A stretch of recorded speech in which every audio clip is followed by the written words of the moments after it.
歡迎收聽 AI 播客節目。Hello， 大家好，歡迎收聽我哋嘅播客。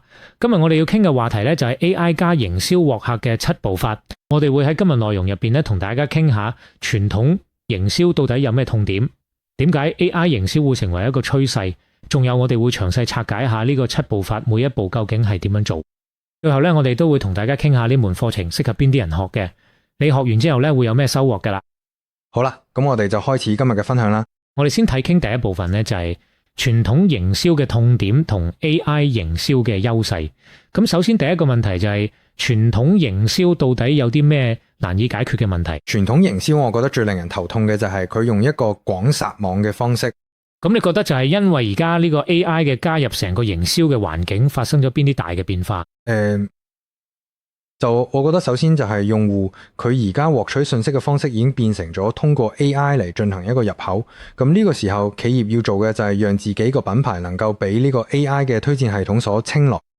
咁呢個時候你先能夠真正嘅俾用戶睇到，咁呢個時候競爭嘅邏輯就完全唔一樣啦。對，然之後包括就係AI， 其實佢係可以讓不論係大企業定係中小企業都可以利用呢啲智能嘅工具嚟進行非常精準嘅呢種全鏈路嘅營銷。咁呢個時候呢，其實就打破咗呢種過去嘅嗰種資源嘅壁壘嘅，令到呢個市場變得更加公平。係啊，亦都俾咗好多新品牌有機會喺彎道超車。我哋而家要傾嘅就係呢個 AI 加營銷獲客7步法嘅核心內容啦。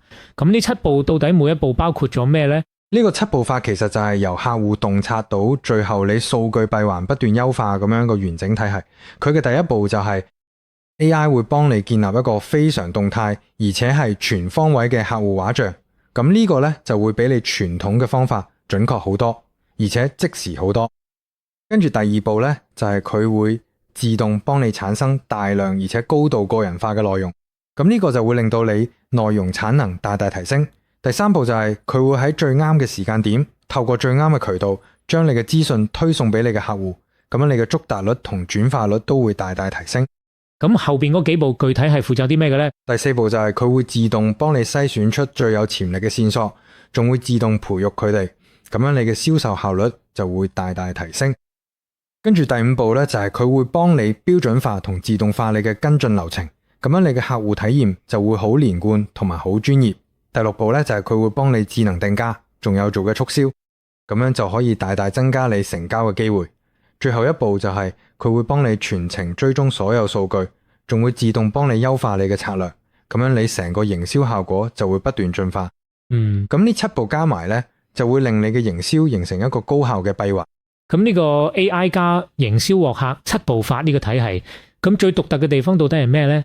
我覺得佢最勁嘅地方就係佢可以將企業自己私域嘅數據同主流大模型嘅能力做一個深度融合，咁樣就可以令你嘅 AI 真係為你所用。第二點就係佢將複雜嘅營銷流程拆分成7個好清晰嘅步驟，佢無論係大企業定中小企都可以落地執行。係啊，咁樣就可以令你嘅營銷效率、轉化同埋客戶體驗都有一個全方位嘅提升。咁呢個就係一個好完整可以複製嘅增長底層邏輯。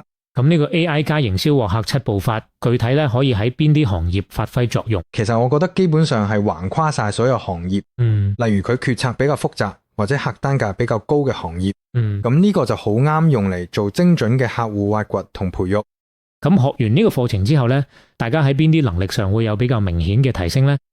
首先你會掌握 AI 加營銷嘅全流程打法，可以用 AI 咁做客戶分析、內容製作、精準投放同自動化營運，即係成個流程你都可以自己搞掂。聽落好全面啦。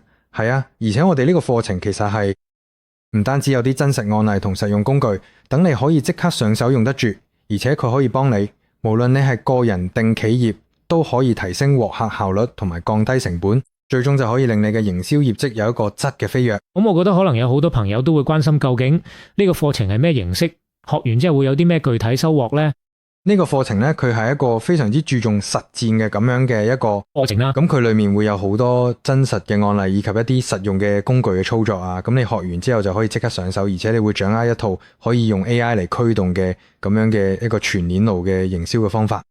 咁你無論係想要提升自己嘅專業能力，定係想要去推動你所在嘅企業進行一個營銷嘅升級，都係可以嘅。係啊，咁你就可以實現營銷效率同埋業績雙重突破啦。講到呢度呢，其實我哋已經見到呢 AI 呢真係為營銷帶嚟嘅天翻地覆嘅改變。係啊，所以我覺得邊個可以盡早掌握呢套方法，邊個就可以喺呢條揾客賽道上邊搶佔先機。今日嘅內容我哋就講到呢度啦，然後捉緊 AI 紅利，令揾客更加高效。